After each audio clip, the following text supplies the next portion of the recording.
waziri. Haya, pigieni RC makofi.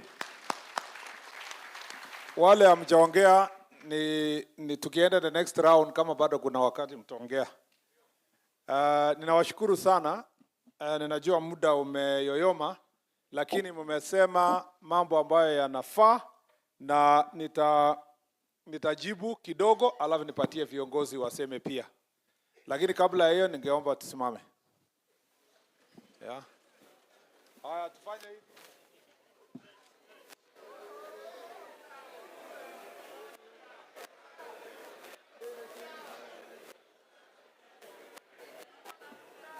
Kuna watu tumbo yao huwezi saidia, hawezi kubalia washike miguu yao. Getini.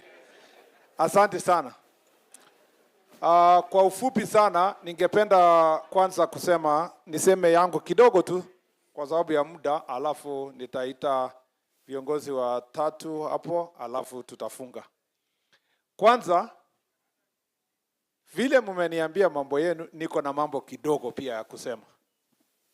Ya kwanza ni kusema kwamba katika Migori County, kama vile Mama County alisema hapo awali, watu wote wa Migori wanajua leo serikali iko Migori Town.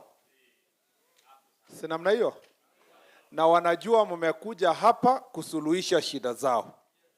So wanajua mkitoka hapa, ingawa mmekuwa na malalamishi mengi, wanajua ya kwamba kuja kwenu hapa mtatoka hapa na suluhu yenye itaweza kumaliza matatizo ambayo wanapitia. Kwa hivyo nyinyi ni watu wa maana.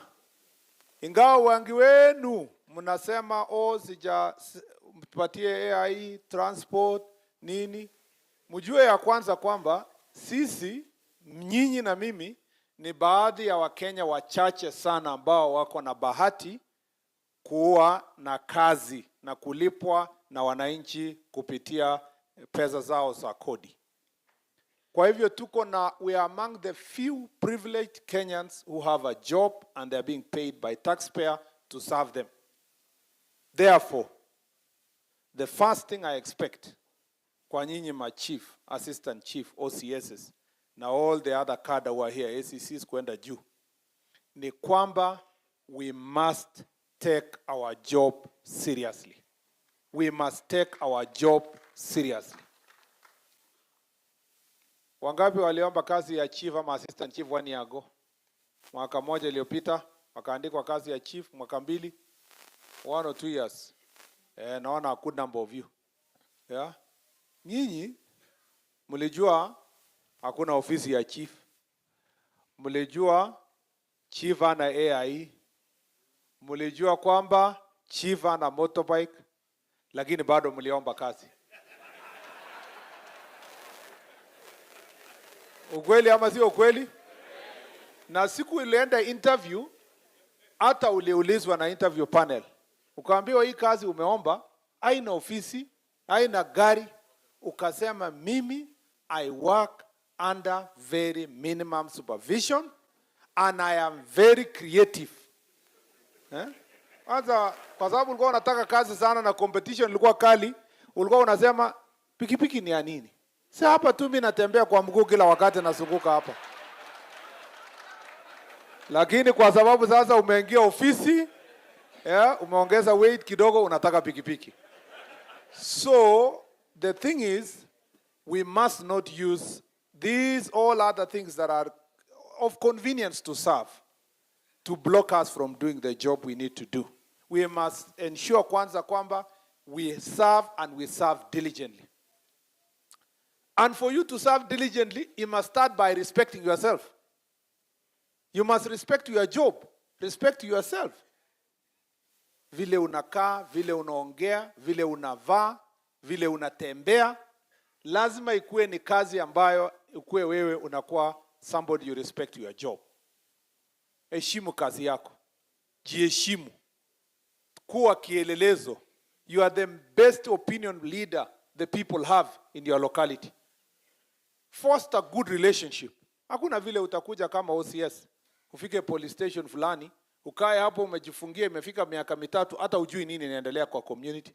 Uendi harusi hapo, uendi mazishi yenye iko sehemu hiyo, uendi mikutano na watu, umejifungia, kazi yako ni kupigia watu kelele na kuchukua kitu kidogo. It is important that we build good working relationship with the communities where we are. Number 2, you need to carry yourself as an example. As an example. Kama wewe ni chief, wewe ni chief, na wewe unafanya ile maneno ule jamaa alisema, unatumia ile kazi ulipata ya chief kunyang'anya, kukula kondoo. Literally. Wewe utasimamia nani kwa hiyo area? Wewe chief, unapatikana kwa nyumba ya mwenyewe, umefukuzwa, unabeba longi kwa mkono, bado utasimama kwa baraza ya nani? Baraza ya nani yenyewe bado unasimama? Lazima ujiheshimu. You are the leader in that area. Wewe OCS. Sasa ukilewa kama ule jamaa alikuwa hapa. Tumekuwa na shida kwa hiyo area. For some time. Sasa nimejua leo kwa nini kuna shida. Kama wewe umelewa unalala kwa mtaro, kama unaweza lewa Thursday asubuhi na umejileta kutoka huko ukuje mkutano ya waziri, alafu ukiuliza swali unasema naumwa na kifua, honestly.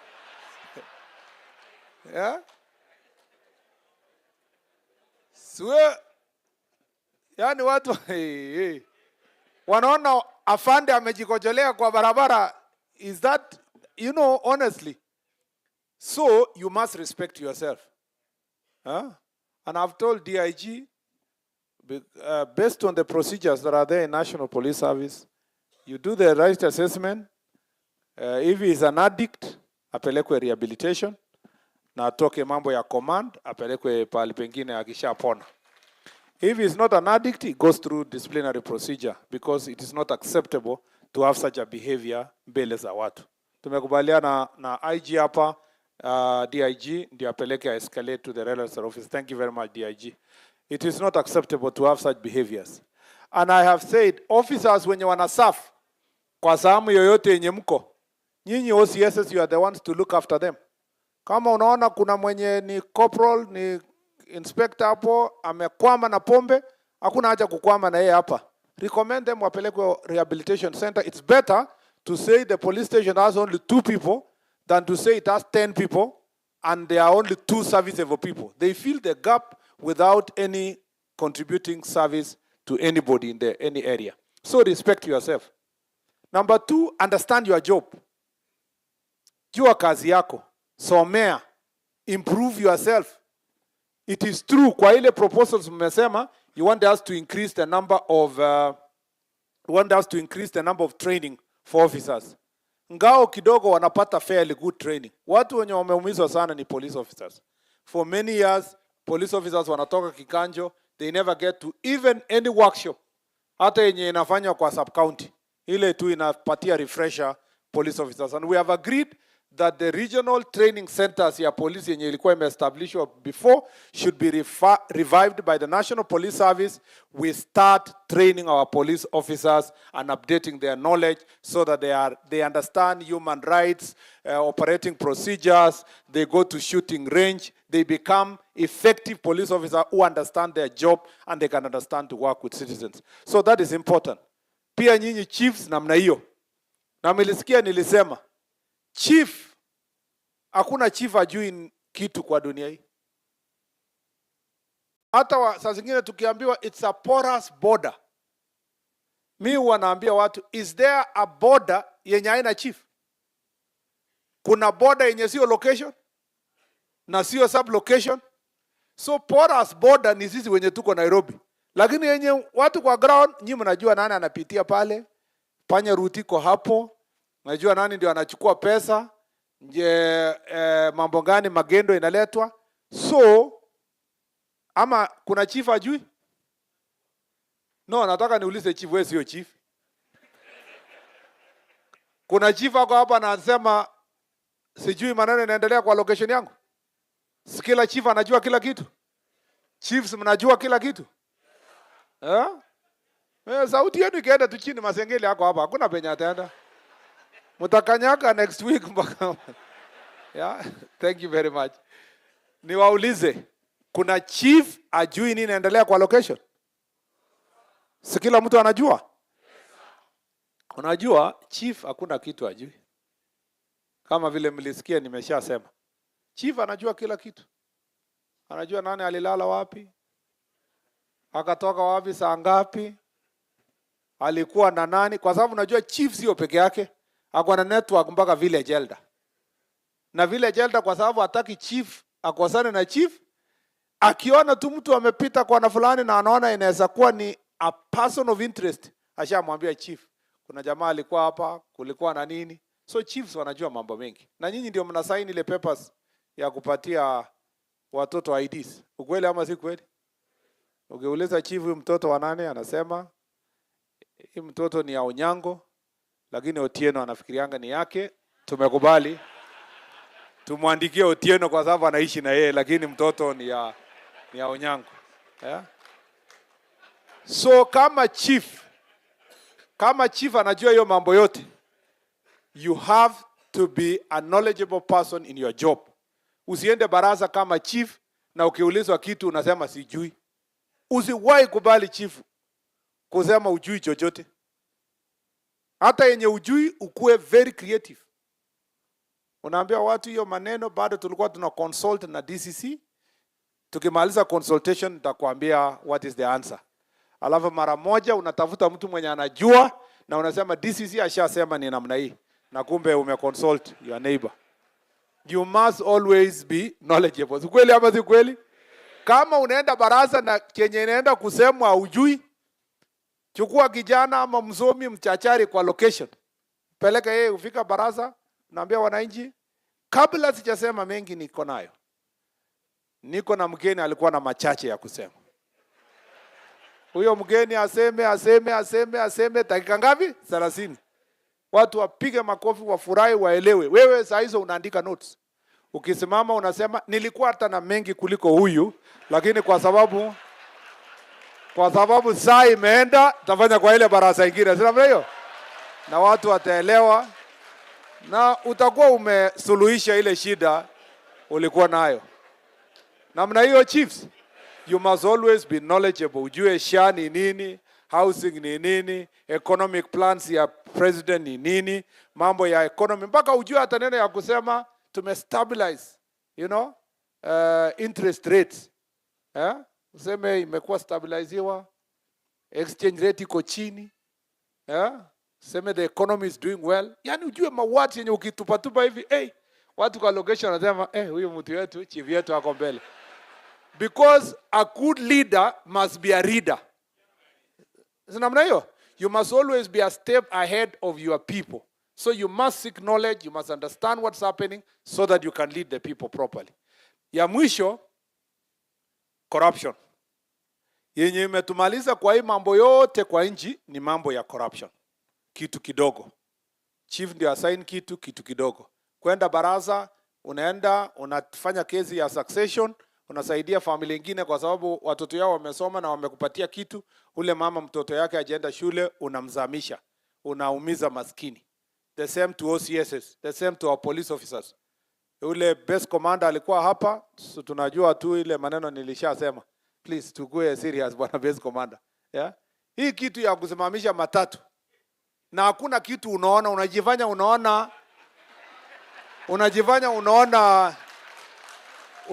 unatafuta insurance na unatafuta insurance mpaka sticker kwa nyuma na hakuna huko nyuma. Kumbe unangojea conductor akupate kwa kona yenye wananchi haoni. Please, we must end that thing. It's so embarrassing because we see it all the time in our roads. Wale wako chini yako, try something below yourself. Lakini sasa unajua hakuna mtu atakubali kuacha kama we mwenyewe usiwache we mwenyewe kwanza. Itaanza na wewe alafu iende wenye wako chini yako. Si namna hiyo? Na sio traffic peke yake. Police officers ndio wanafungulia magendo kutoka huko na ethanol na bangi. Ule mjamaa aliongea hapa ni ukweli. Hakuna bangi inauzwa kwa location yoyote ama division yoyote bila kushirikiana kwa chief na OCS. Hakuna. Na hakuna ukora inaendelea kwa mahali bila polisi kuwa ni accomplice. Hawa wamewahi tuma hawa wanakada na multi agency team, Bwana Anthony Omoriko wako hapa, asante bwana CEO. Wamewahi tuma police special team inatoka Nairobi. Wakifika mahali kushika pombe na ethanol na bangi, unaona mtu akishikwa anasema na OCS anajua hii maneno. Unajua kwa nini anasema ni OCS anajua hii maneno? Anashindwa alishikwaje na tulimaliza hii maneno na OCS. Because washakubaliana na OCS, mtu akikuja uniambie kwanza ndio ni fiche. So we need to make sure that we deal with corruption. And corruption is endemic. It is the thing that makes our ministry number one kwa mambo ya corruption, kwa ranking number one kwa corruption. We have to deal with it. We have to expose it. Na nyinyi wananchi lazima mtusaidie tuhakikishe kwamba tunamaliza mambo ya corruption. Kwa hii county mmeniambia shida zenye ziko hapa. Hii shida ya Angata Barakoi na border issues between hapa na Narok tumeelewa to a good extent, and there are other measures we are going to apply. I like what this gentleman from that area ametupatia, including what he has written, and that is what your leaders have been telling us more often. I will come there for a baraza now there kwa ground ili tufanyie mkutano huko. Leo was to understand the general problems in the entire county. But the place where there is a disease between Narok na hapa ni hapo. Hapo ndio inatusumbua. Every other day, the reports that we get is about that border. And we want to restore relationship between residents of this county and the ones for Narok so that you can be able to live together. We will take firm action against the people who are inciting violence, the way you have requested, and the people who are perpetuating violence. The IG ashaambiwa mambo ya kupambana na wakora ambao wako na bunduki, we have a plan. We will not reveal the plan here, but utakuwa unaona tunang'oa moja moja. Ile ninawaambia tu wajitokeze mapema. Lakini tutatumia ile inaitwa intelligence led operation. Yenye haitaumiza mwananchi mwingine, tunakukujia wewe, tunafika nyumba yako, tunakuambia bwana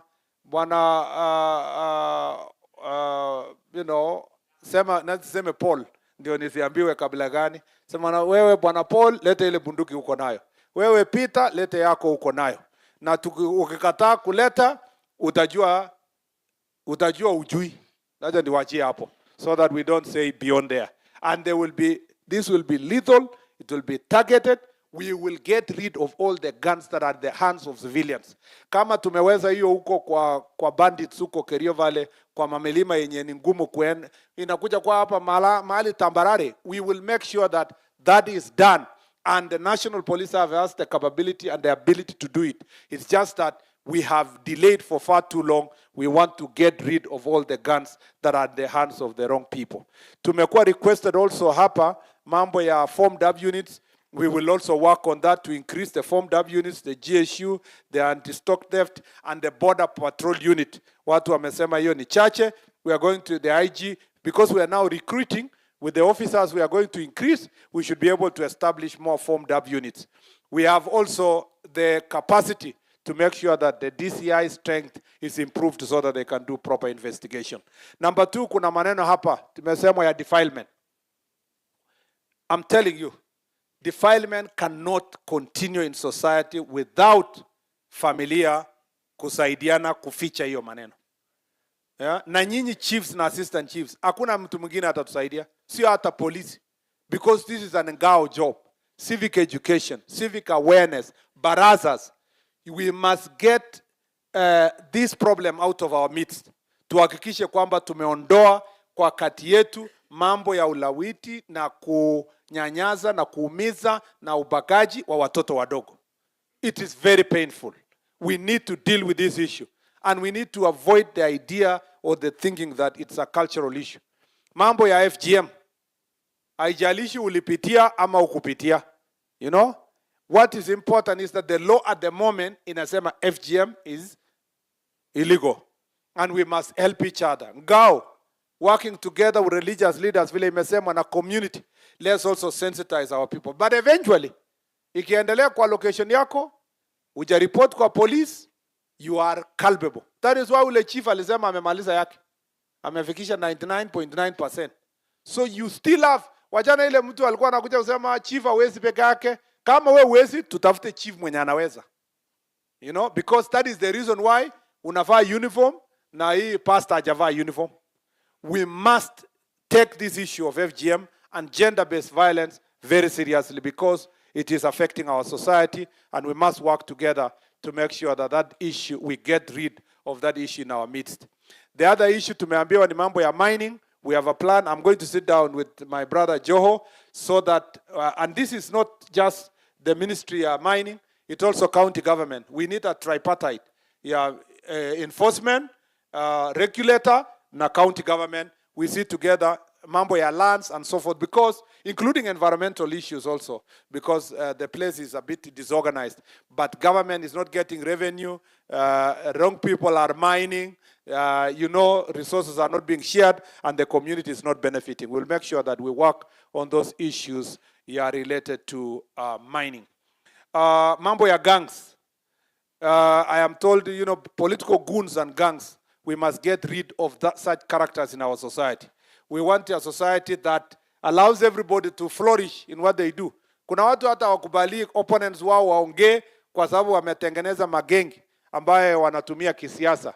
We will be working strategically to see how to dismantle especially gangs that are, or goons that are leading to insecurity in our county. All these issues can only be achieved if we work together as a team.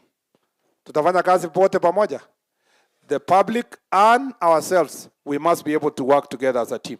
To achieve that, there are certain things you have requested and I want to respond to them. Number one, mambo ya mobility.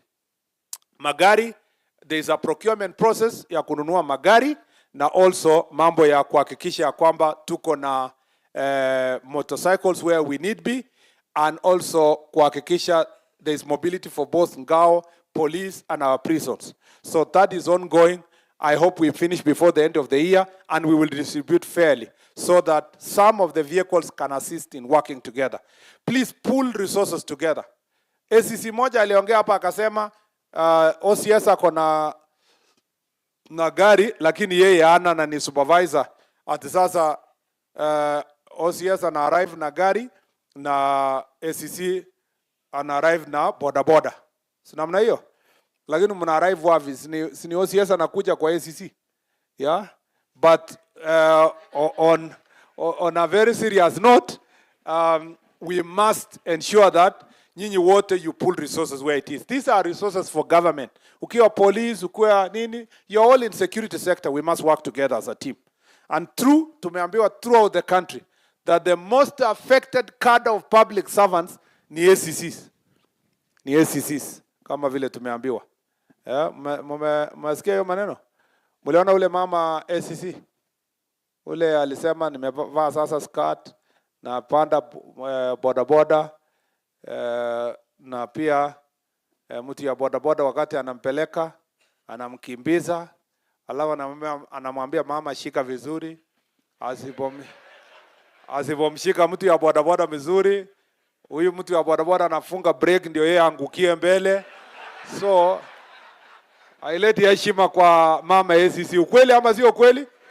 And most of the ACCs wametuambia kwa mahali tumeenda. Moja huko Makueni alisema aliletwa na motorbike na ni mama. Alafu ule mtu wa motorbike alipoona mkutano imekaa namna hii akaongeza speed na style ya kufika kuonyesha yeye ndiye ameleta serikali, lakini kwa hiyo mbwembwe akaangusha ACC. Kofia ikaanguka huko ACC upande ule. Nasikia mtu akashout kwa mkutano akasema serikali imeanguka. So we will be able to sort this issue once we have transport ya kuhakikisha kwamba our ACCs are being taken care of. So namna hiyo. Pia mmesema mambo ya uniform, tumekubaliana uniform inaletwa hapa for the first time since 1963. For the first time uniform inapeanwa kwa county. Ukweli ama sio kweli? Na tuko na ya kutosha. Hiyo ilikuja, ile nyingine italetwa. Mtapata uniform yenu na mtakuwa mnachukua kwa sub county, na tumesema kila mtu apimwe vizuri. Imtoshe. Yeah? Because kuna mahali nilienda, kuna jamaa amevaa longi yenye sikuwa najua ni longi, nilifikia ni marinda, kwa sababu huwezi ona hata hapo katikati kwa sababu inatembea. Nikauliza what happened, akasema alienda hapo Nairobi kwa APTC, akarushiwa kwa dirisha. Kaambiwa, akasema haitoshi, akaambiwa jipange huko wapi? Mbele. Kabla hajajipanga waziri akafika akafaa kuje mkutano. So we have to be able to deal with that issue. Pia juzi nimeambiwa na wamama, maofisa, polisi, ACCs, chiefs, kwamba hii uniform lazima ikue pia na ile ya maternity wakati wa mama kabla wajifungua. Mnataka namna hiyo? Sasa hiyo uniform ya maternity bwana Masengeli isifike 1 month. Na mimi nataka maofisa wote wako expectant saa hii waandike majina yao, wawekwe uniform within the next 1 month. Na mimi nikuwe pale nikisimamia ikipeanwa. Si namna hiyo? Asante sana. Kwani kuwa expectant ni makosa? Polisi wengi wanaandikwa kazi wakiwa 18. Hata kabla wengine hawajazaa for the first time. Kwa nini mtu hajafikiria kwamba anafaa kuwa na uniform ya maternity dress ile mzuri? Na vile nilitangaza hivyo, nimeona watu washachora kwa AI kwa online. Sasa tunachagua tu ile iko mzuri, tunatengeneza hiyo, tunapatia wamama wetu waende wakivaa. Pia mmesema mambo ya AI, we will review all those AIs vile mmerequest. Pia mmesema mambo ya ofisi, we are working, we want to work, tumesha design the offices including police stations. Itajengwa iko na cell ya kutosha ya wanaume na ya wanawake, ya watoto wavulana na watoto wasichana, na pia ya transgender. Hiyo National Police Service ya design, it's being costed. Alafu sasa tutakuwa tukijenga, tunajua standard police station. Pia the same standard ACC office, standard chief's office. Na tunashukuru wabunge ambao wameshajenga these offices. But we want to work with NGCDF tuhakikishe kwamba we build most of this infrastructure ndio isaidie kusonga mbele. Mumeongea kuhusu operationalization of administrative units, locations, sub-locations, ambaye haitaweza ku-operationalize at the divisions and sub-counties. We are in the process, we got a very small budget. So we want to distribute yenye tuko nayo across. But in the next supplementary, we'll be asking for more resources so that we can operationalize the administrative units yenye isha gazetiwa. Ndio ile assistant chief alisema hapa, ile iko kubwa iweze ikashughulikiwa. Na nakubaliana kwa wale wanasema chief akipanda cheo ama chief akiretire, the first person to consider is the assistant chief. And that is a directive we have given to our county commissioners. During interviews, the first priority should go to their assistant chief. Unless the assistant chief ni mlevi, ni mtu asaidiki, ni mtu ameanguka, ndio tutoe mtu nje. But if we have somebody who has good appraisal, the first point of call is the assistant chief. Pia tumekubaliana kwamba mambo ya chiefs ambao wako na degree na assistant chiefs, tukitangaza ACCs, tutaweka kando positions yenye tutadistribute across the country kwa chiefs and assistant chiefs who are graduates so that they can progress kwenda mbele. Ule chief karibu retire amejitetea sana. Ako wapi yule bwana chief? Nimesema affirmative action nafanyiwe, huyo bwana amejitetea, ionekane vile aliomba, ndio tuone which one we can be able tusaidiane kufanya namna hiyo. Na sio yeye peke yake, kuna cadre of chiefs who have been waiting for promotion for long, na tumeleta training this late. I have said we need to see some consideration for them so that tuweze tukasonga mbele pamoja. Mambo mengine ambayo yameulizwa ni mambo ya village elders. Nimetengeneza the cab memo, tulifanya public participation kila kitu. Sasa nitapeleka cabinet, tupate cabinet direction, ndio tuone what facilitation tutafanya ya our village elders. Kwa upande wa police officers, as I said earlier, promotions are going to be worked out. Na transfers also, we want to make sure that transfers are done in an objective manner. Police asikae police station for long, asikae operational area for long, ikuwe na proper movement. And we will be asking National Police Service to establish an application using technology yenye itahakikisha kwamba we are clear on how transfers is going to be done, mpaka ina indicate mtu amekaa hapi for far too long, so that we can do the necessary rotation. I think most of the issues nimejibu, if I'm not wrong. Some of the things we have been asked here also, we must work together with the boda and the community. Please, nawaomba watu wa boda. Self-regulation is a very important thing. And we have a big problem with our boda industry. And this is something we must face head on. Tumesikiana wote? Hii tabia yenye accident ikifanyika, mnafanya mob injustice must come to an end. Hii ya kuchoma magari, juzi nikiwa Vihiga mwenyewe, niko huko Vihiga town, accident katokea kwa Luanda. Gari iligonga boda. Watu wa boda wakachukua sheria mkononi wakachoma gari. Baadaye wakaambiwa hii ni ile gari yenu mlianunua ilikuwa inaletwa kutoka Mombasa. So they ended up burning their own vehicle. Mob injustice is not acceptable. And I want to request all of us to obey the law, to follow the legal process. Boda wamepata jina mbaya kwa sababu ya these criminal acts. Kama ile ya juzi ambayo as I said earlier, my teacher Bwana Chalo Mbobu was killed by a person who was on boda. So when we say we want to regulate how boda operate, the routes they use and so forth, it's also to make sure that we deal with security challenges, security issues. Because unaona boda is flying in a highway. What exactly are they doing carrying a pillion passenger in a highway? Yet it was a transport of last mile. Ya kuingiza watu to the last mile. Boda community should be able to regulate themselves. Wajue watu yao, wajue huyu ni mgeni, wajue huyu is up to no good, and they must work with the police to share intelligence so that we can get rid of bad people who are going to misuse boda sector to commit criminal activities. Because boda is a multi-billion economic sector for the country. So we need to protect it from criminals who want to give it a bad name. And we have to work together. Mzee wa kanisa hapa alisema we must recognize churches. I agree.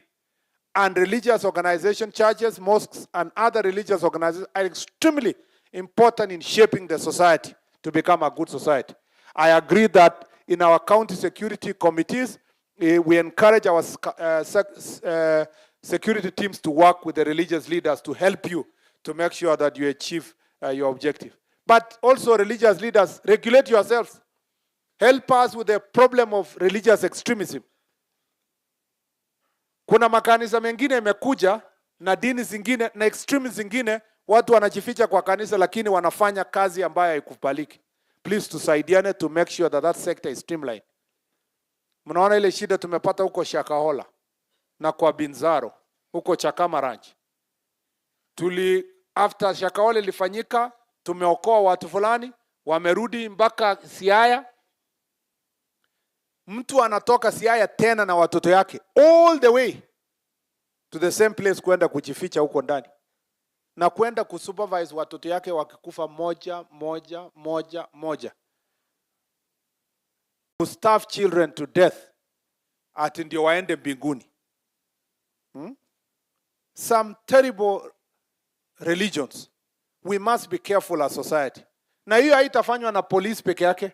This is why religious organizations and the community must work together to deal with religious extremism. Universities and colleges, leaders wamesema hapa, we want security in our community. Principal ya shule amesema the same. That is true.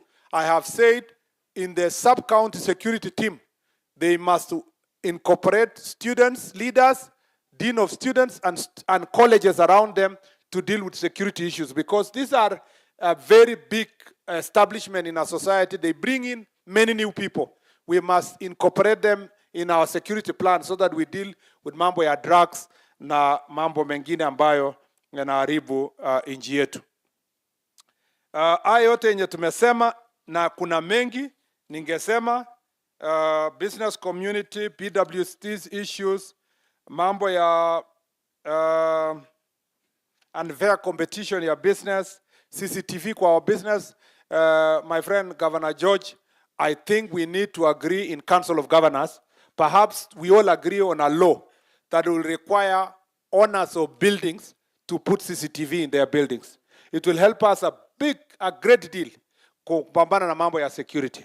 Where there has been CCTV, imesaidia DCI in most areas to deal with criminal acts in areas, especially urban areas. We can designate some all buildings within municipalities must have CCTV.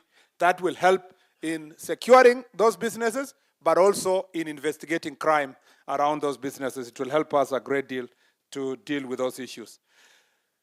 Kwa hayo na mengi yamesemwa, yenye ningependa kusema, hii yote ni mazuri sana.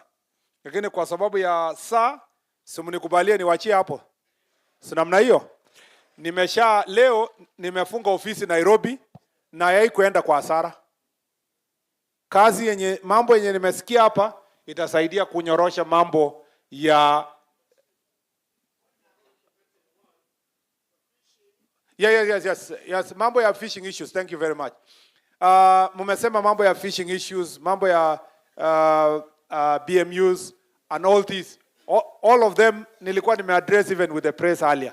We are strengthening the Coast Guard unit, and we already have an agreement between us and Uganda on how together we manage the resources in the lake. And I want to say that in terms of border patrol unit, we are going to increase the numbers. We are also going to resource with more boats. We'll ongeza boats kwa Coast Guard unit. Napatia boat and to hire more people so that they can assist in making sure that the security in the area. And I want to thank the BMUs for the work they are doing and the fishing industry for what you are doing. You also need Ministry of Maritime Affairs to deal with the very issue yenye inahusiana na mambo ya sustainable fishing, so that we do not have conflict with our neighbors. And there are many other issues. Thank you for reminding me that, and many others that have already been recorded. I want to assure you one thing. The entire report, those memorandum mumeandika na maneno mmesema, the secretariat is here to tandika the report. There will be a one big jukwaa la usalama report that captures all the issues and the policies that we will have agreed on. And it will be launched by His Excellency the President in a month or two. And that report will guide us to make sure that we implement everything. This is not a talk show. We must be able to work on the issues that we have put here. And I want to thank you for your time. It is now my singular pleasure to invite